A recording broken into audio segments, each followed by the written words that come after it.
water. And they turn blue litmus paper red and often have a sour taste. So acids have two kinds, the natural acids. So makikita ito sa mga fruits like citric acid in lemon, and also the mineral acids are those man-made like hydrochloric acid, sulfuric acid. Next is the base. Bases, the term bases comes from the observation that ashes or plant residues could neutralize acids. So the example of bases are the antacid. So di ba pag nagkaka-acid reflux tayo, uminom tayo ng antacid para mawala yung acid reflux. So neutralize na yung stomach acid natin. Bases produce OH ions or accept protons, BH+. And also, bases term red litmus paper blue, it tastes bitter and feels sugary. So the example of bases in household products are detergent, the salt, the toothpaste. Next is the salts. So the term salts come from the Latin sal, meaning food preservation. So salts are an ionic compound formed from the neutralization of an acid with a base. So pag acid plus base, it becomes salt plus water. So they consist positive ions, cations from the bases, and negative ions from the acids. So for example,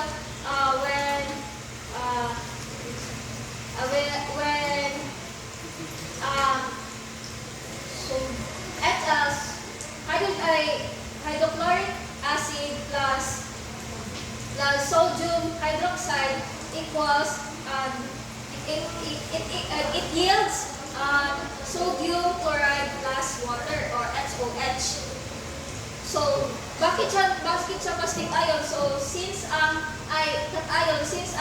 Cl galing siya sa acid, so di ba kasi yan negative, so it is negative ion, so di ba kasi yan is an ion, and the Na in the base, so Na is a metal, so it is a cation.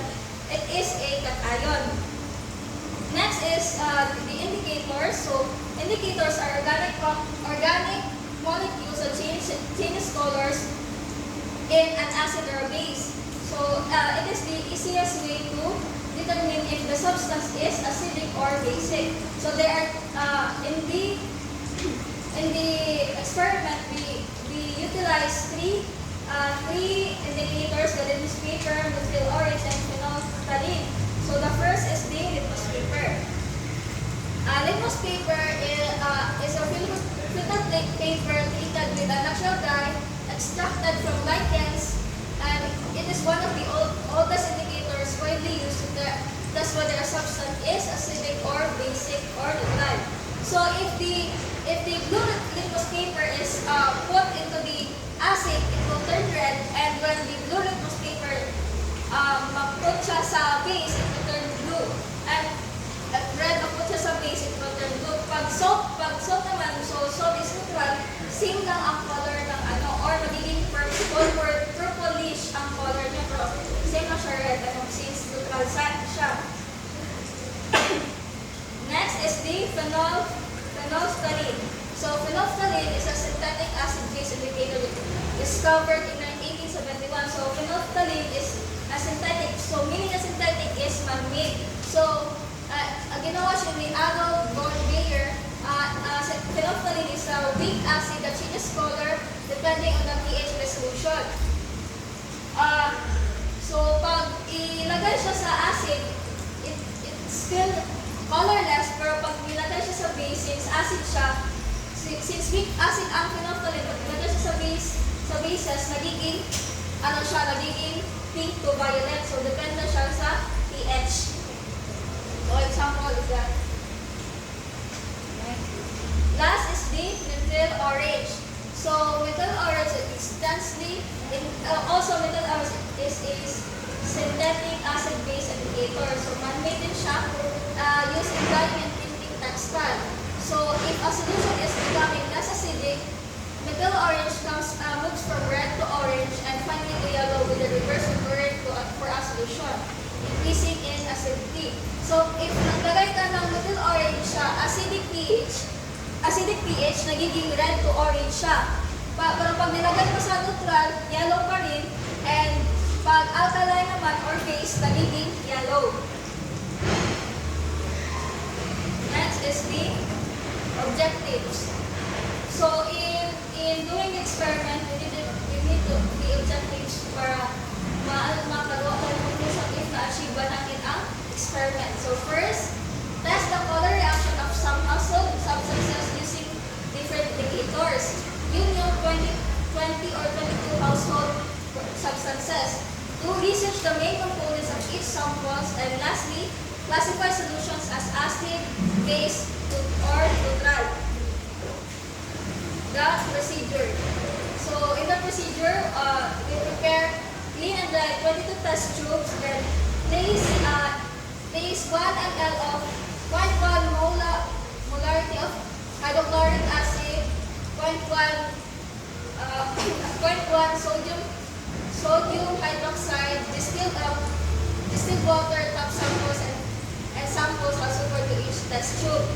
And next is, nilagyan natin ng both red and blue newspaper yung each test tube para ma-test kung ano ba siya, acid, base, or salt. Next is, na-remove na yung litmus paper, nilagyan naman ng methyl orange, then same procedure, then the phenolphthalein. So, the results.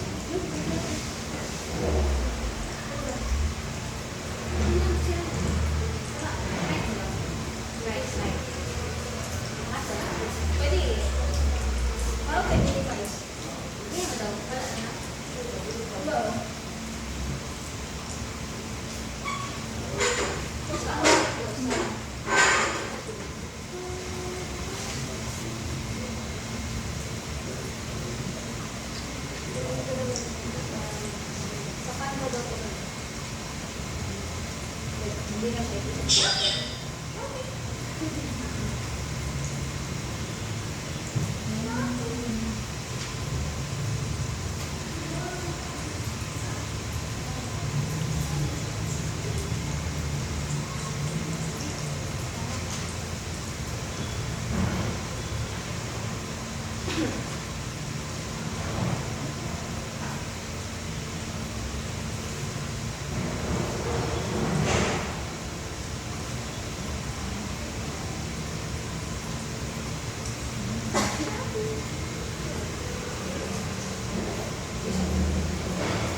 How we tested the 20 household substances, if it is acidic, basic, or neutral, using the three indicators, the litmus paper, the phenolphthalein, and the methyl orange. So first, we tested the hydrochloric acid.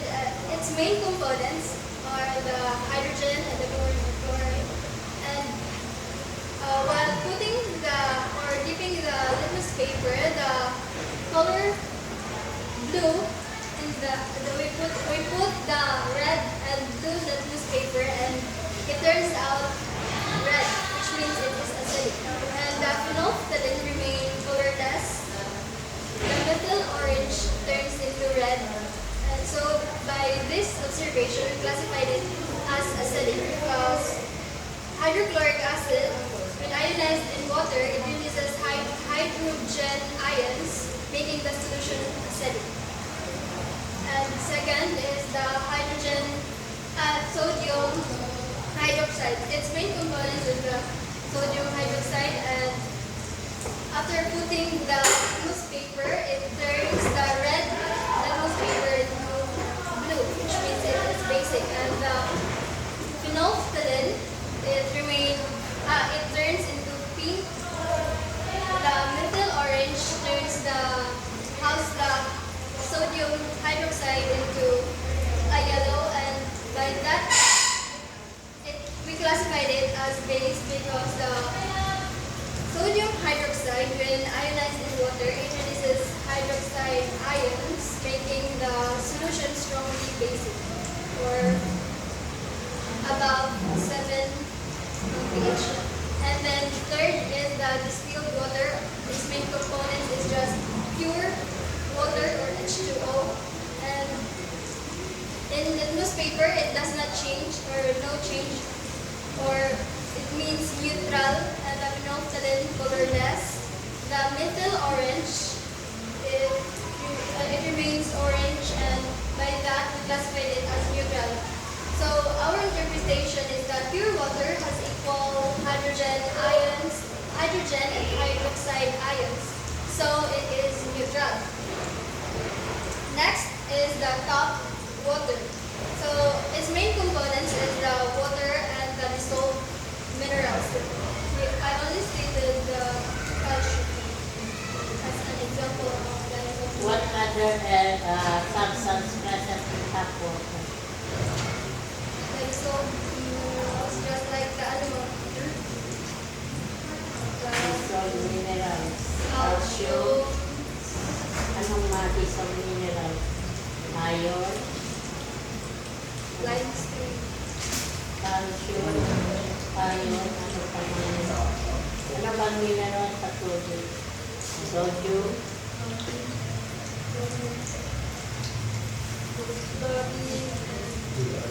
fluoride, okay. So, upon dipping the litmus paper, it has no or just a slight change, which means it is just a slight base. And in phenolphthalein, it remains colorless, and in methyl orange, it also remains orange. So we classified it as neutral or just slight base because minerals can make tap water slightly basic, hence little to no reaction. So the ano po sa kanila, the difference between the distilled water, the pure water, and the tap water is that yung distilled water, pure lang po talaga siya na tubig, water without minerals po siya, kaya exact or neutral talaga siya sa 7 pH. And then yung tap water, mayroon na po siyang dissolved minerals, just like the calcium na state ko lang, and ano na yung minerals slight basic. So next we test is the calamansi. Its main component is the citric acid. So upon putting the litmus paper, the blue litmus paper turns into red, and the phenolphthalein remains colorless, and the methyl orange becomes red. And we classified by observation, we classified it as acidic since the citric acid increases its hydrogen ion. Are you sure? Nag-i-increase yung concentration? Kasi What is your acidic na po yung alaan yung citric acid. then why you said increase its concentration? Na-acidic naman siya. Na-add na yung Why did you say nag-increase yung hydrogen? kasi component ng newspaper na pinoftalin at printed orange sa citric. Nag-add yung Component sa mga bakit yung mga indicators ba magre-react doon sa mga indicators?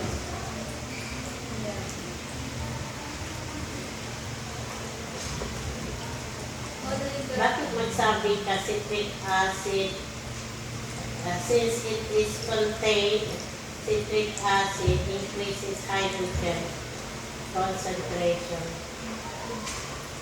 Bakit mag-increase pa? Na yung acid na nga siya contains hydrogen and citric acid. So when it dissolves in water, nag-produce ng hydrogen ion. So hindi ka magsabi nag-increase ang kasi hindi mo man dinagdagan ng another acid. So ang calamansi itself contains citric acid, in which citric acid is classified as an acid. So when dissolved in water, it ionizes into hydrogen and citrate. So yung hydrogen that indicates that your solution is acidic. Okay. So ganun tayo mag-explain ha. Correct. Hindi, wrong yung interpretation mo. Okay. Next. The next table of substance sequence is saturated, and its main component as well is the citric acid. So, pareho lang ang discussion. Okay. Toothpaste. Toothpaste. Its main components are the calcium carbonate and sodium chloride. So upon dipping the litmus paper, the red litmus paper turns into blue, and the phenolphthalein turns into pink, and the methyl orange turns into yellow, which means it's Bakit yellow? Yung citric yes, daw yung 5 mo. Ang 5 mo is red. When it comes to number 6 mo, naging orange. Ay, sa toothpaste na. Yung tomato mo, kasi pareho sila citric acid. Same lang sila, red versus Red and red, okay. Toothpaste is yellow. which means it is base. So we can interpret that the Base. toothpaste contains mild bases like the sodium chloride and the calcium carbonate to neutralize acids in the mouth. Salt yan, it is classified as salt. Calcium carbonate, sodium chloride. Hindi ba by definition,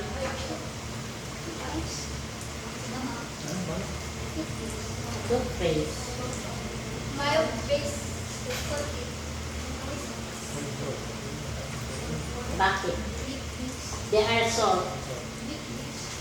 Weak base, bakit man? Ang calcium carbonate. Calcium carbonate has CO carbonate, no? So, 2 steps siya mag-dissociate.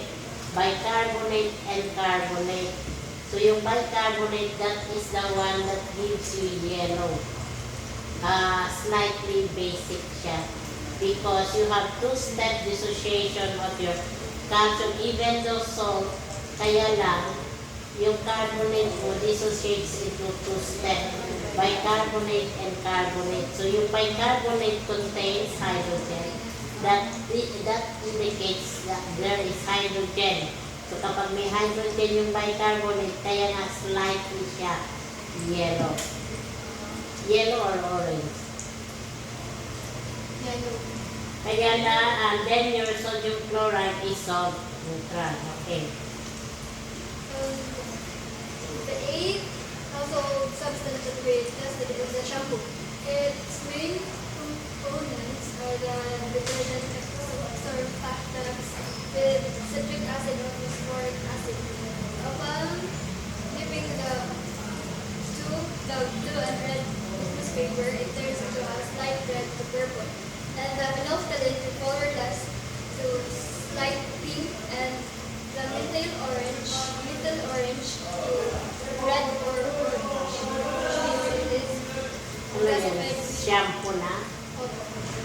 Light, so therefore, weak acid siya. Acid siya. Sweet acid.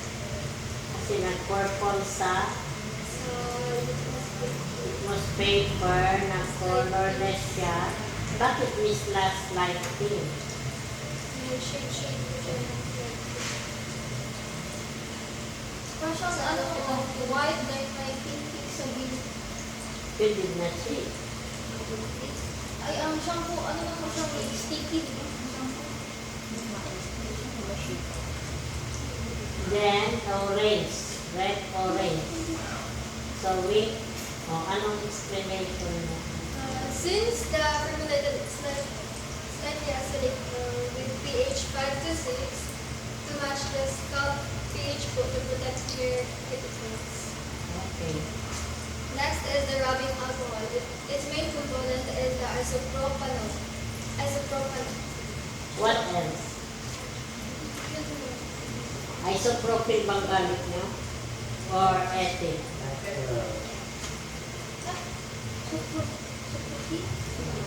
dami ko ba? Anong gamit nyo sa experiment nyo? Isopropyl or ethyl alcohol?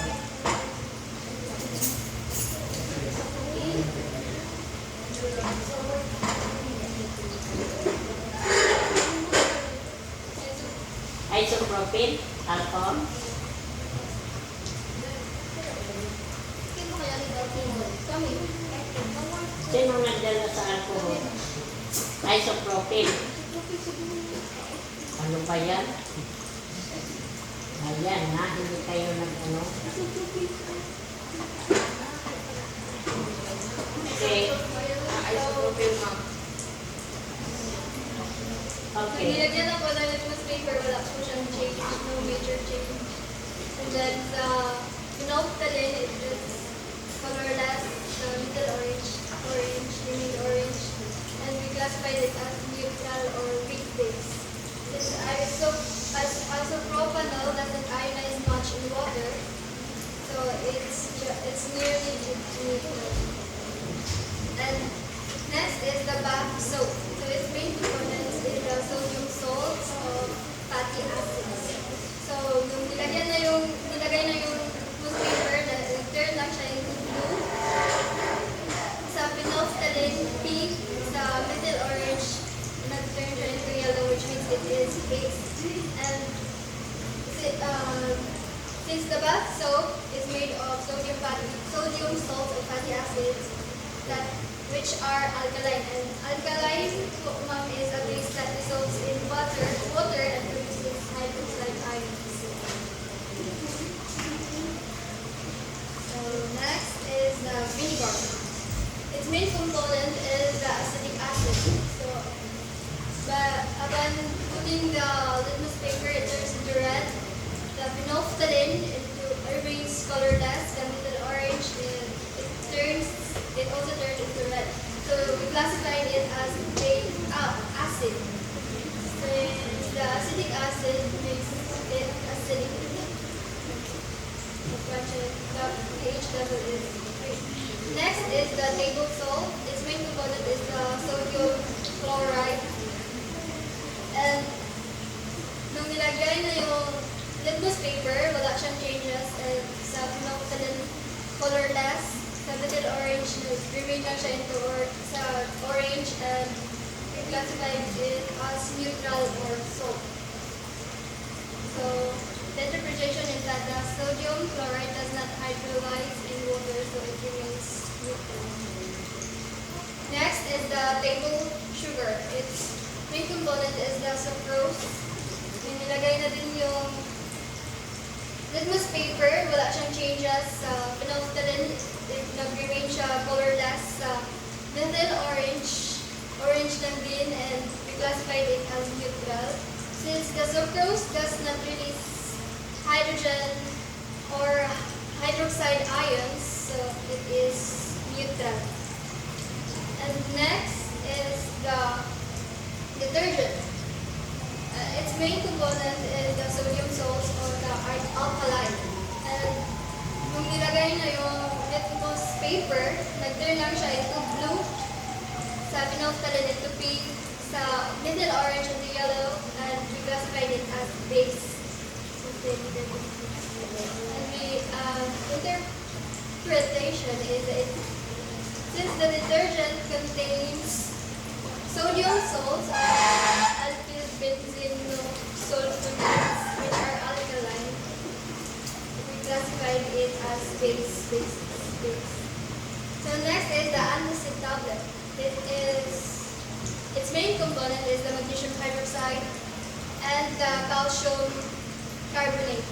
So nung nilagay na yung litmus paper, nag-turn na siya into blue, sa phenolphthalein pink, sa middle orange into yellow, and we classified it as base.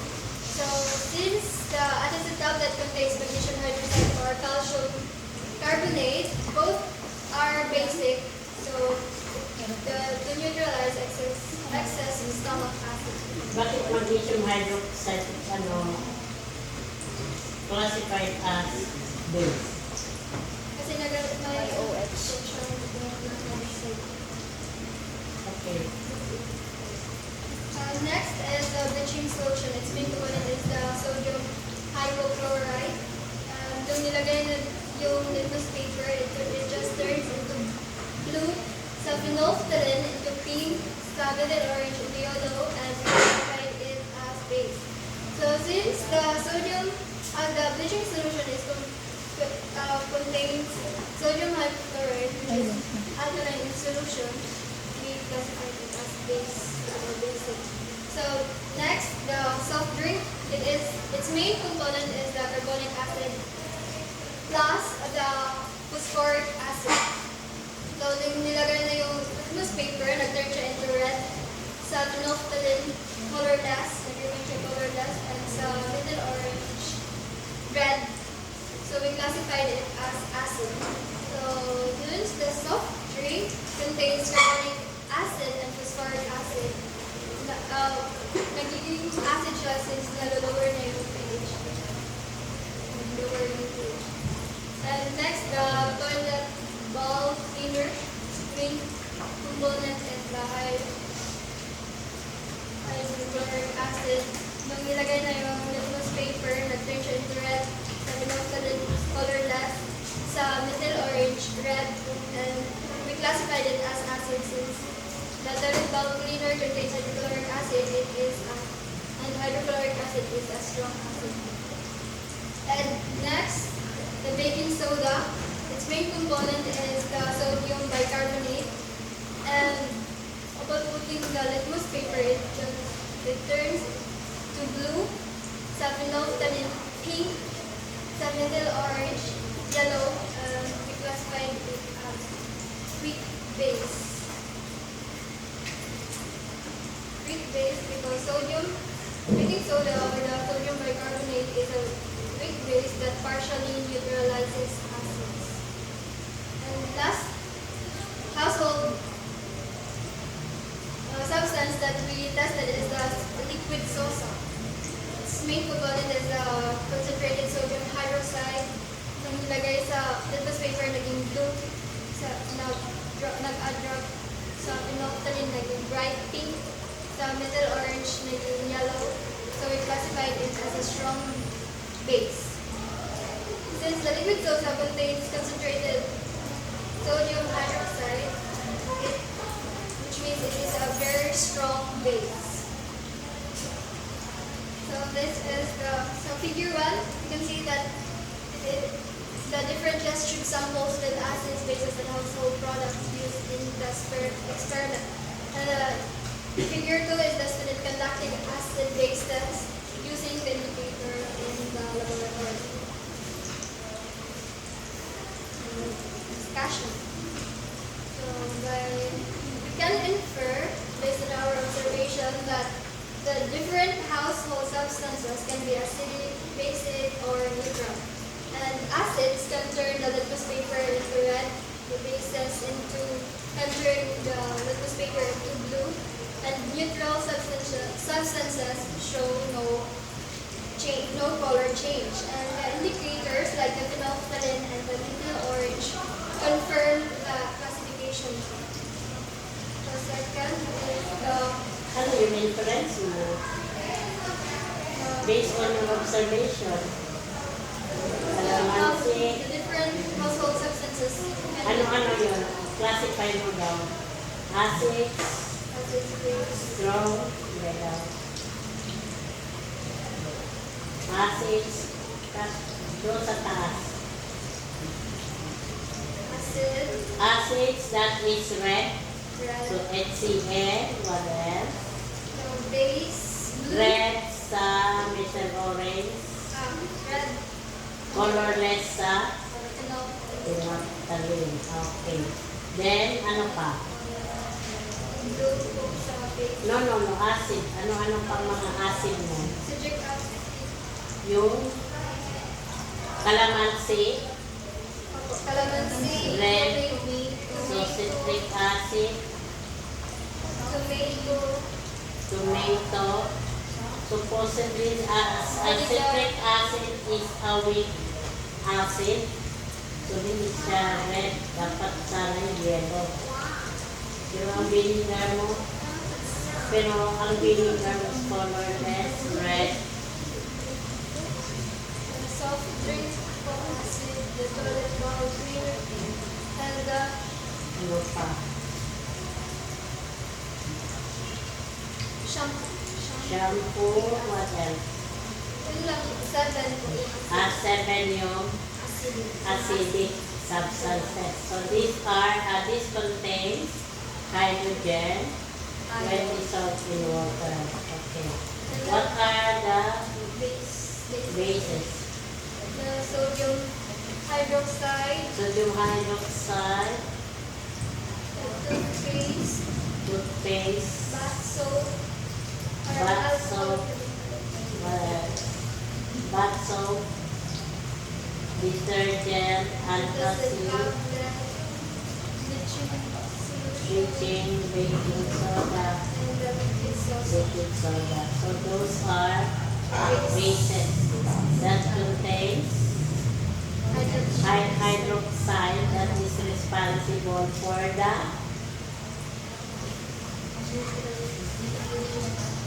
viscosity of your solution. Yun ang basihan.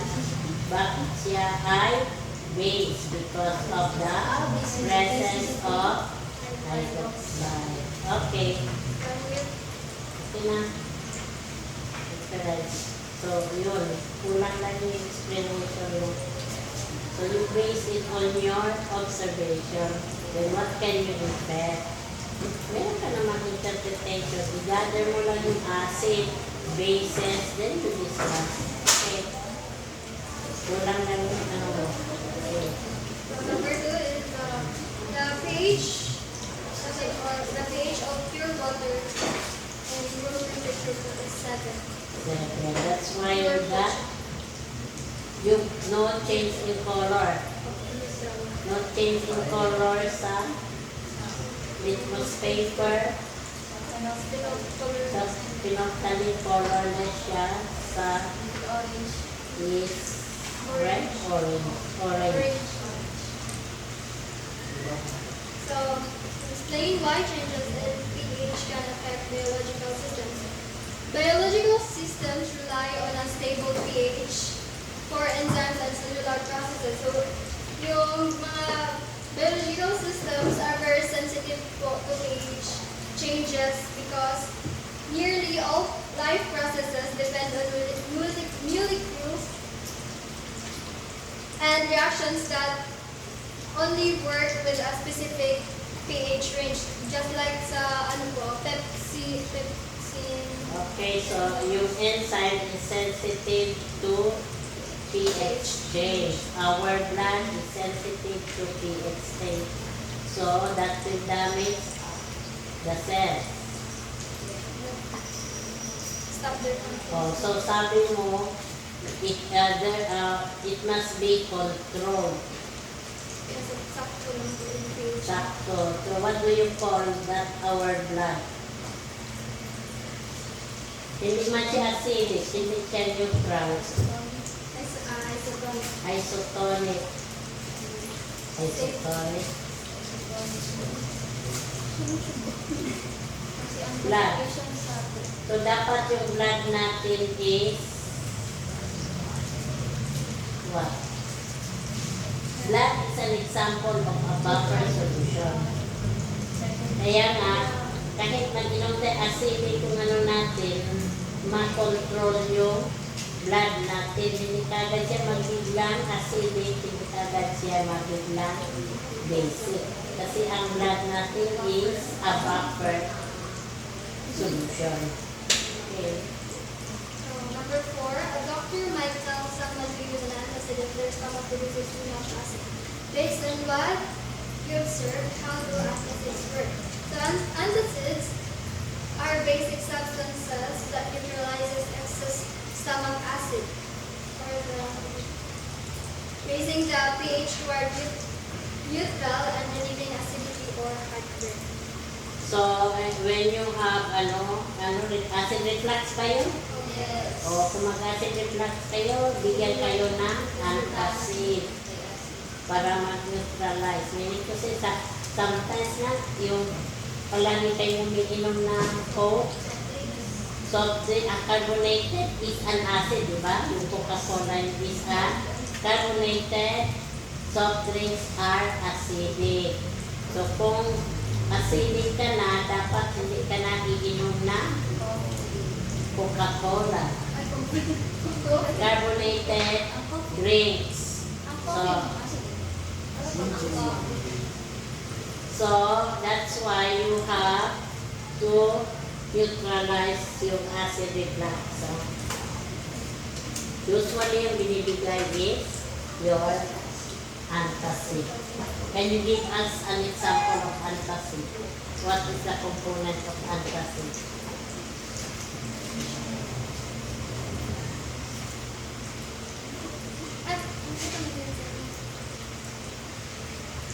Magnesium hydroxide or calcium carbonate. Usually it is magnesium hydroxide. Okay. So, conclusion. So, we can conclude that acids, bases, and salts are commonly found in everyday materials. And their properties can be identified using the indicators such as the litmus paper, the phenolphthalein, and methyl orange. Neutralization plays an important role in maintaining pH balance, especially in biological systems such as human body. That's all. Thank you. Okay. Very good. Next. Reporter.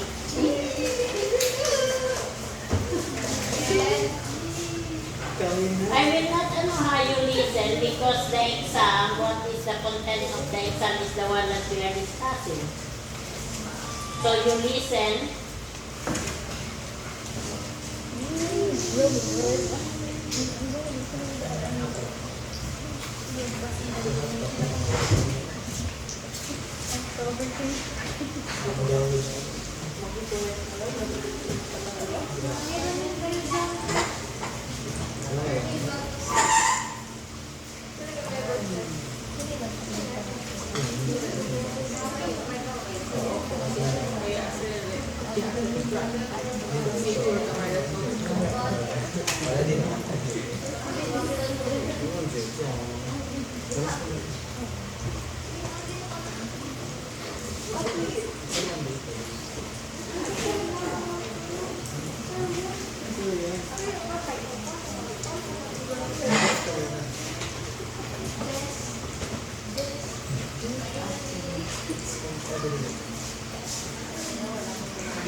Sa kabilang akal.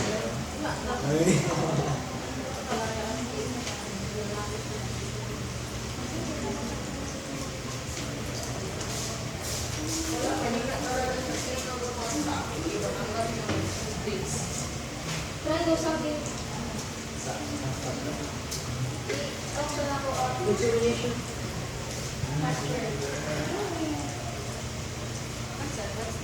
Ano rin? Opo, A5. Malakas ang internet yung sa school. Plug-in na yun. Minsan po. Niya, opo, A5. Korean one. Then, password, 3 and 1. Small na yung 1. That's why, hindi yan. A, R, A, I, A, N, N, T, 1.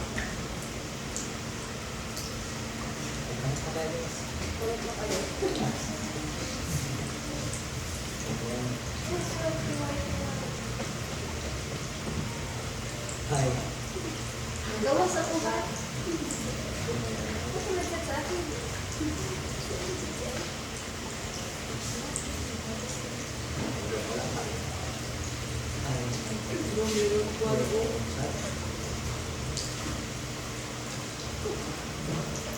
Yung wifi na lang na malita.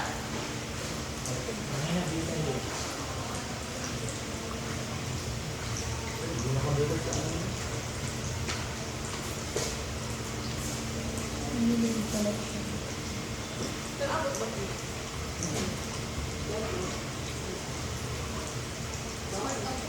Abot ba?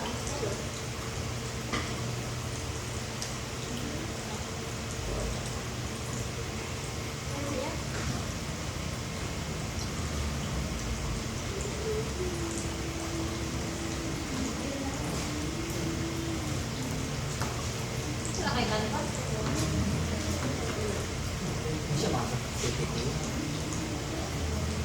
So kanina is you only determine qualitatively Yes, ma'am.